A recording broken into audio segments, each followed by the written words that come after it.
2.5 साल, 6 मौतें और एक ऐसा परिवार जिसका नाम कभी उत्तर प्रदेश की सबसे ताकतवर माफिया सल्तनत के तौर पर लिया जाता था,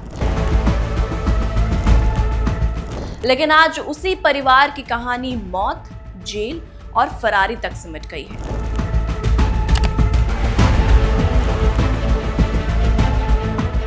अब अतीक अहमद के सबसे छोटे बेटे अबान अहमद की सड़क हादसे में मौत ने एक बार फिर पूरे देश का ध्यान इस परिवार की ओर खींच लिया है। आखिर कैसे एक एक करके बिखर गया अतीक अहमद का पूरा कुनबा, देखिए प्रयागराज से हमारे संवाददाता आनंद ओझा की ये खास रिपोर्ट। डायनामाइट न्यूज में आनंद ओझा, प्रयागराज। माफिया अतीक अहमद का नाम आपने सुना होगा। तांगा चलाने से शुरू हुआ अतीक का सफर माफिया अतीक के सफर पर खत्म हुआ।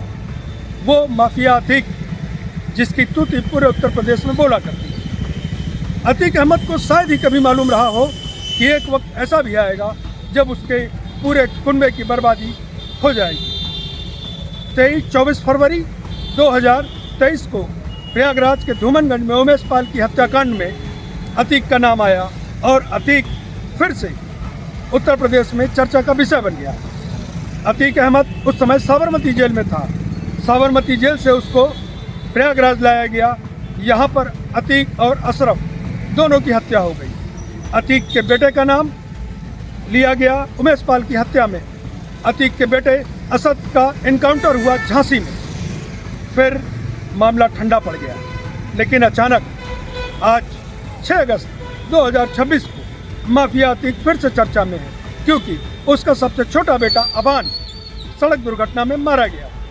अबान अपने बड़े भाई अली से मिलने झांसी जा रहा था और अली इस समय झांसी जेल में बंद है। रास्ते में सुबह डिवाइडर से अबान की कार टकराई और अबान के अलावा उसका एक साथी सड़क दुर्घटना में मारा गया।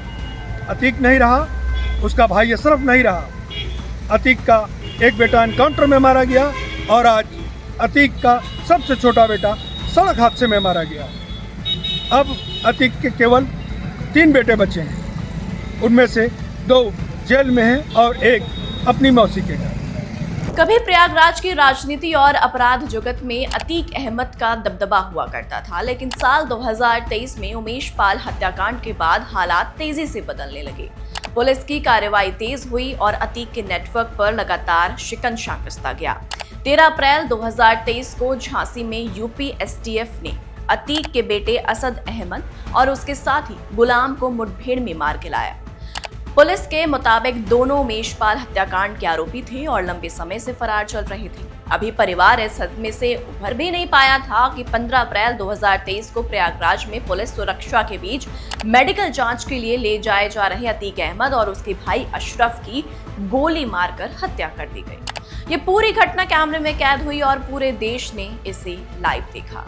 अतीक अहमद के परिवार की कहानी अब लगातार त्रासद घटनाओं से जुड़ती जा रही है।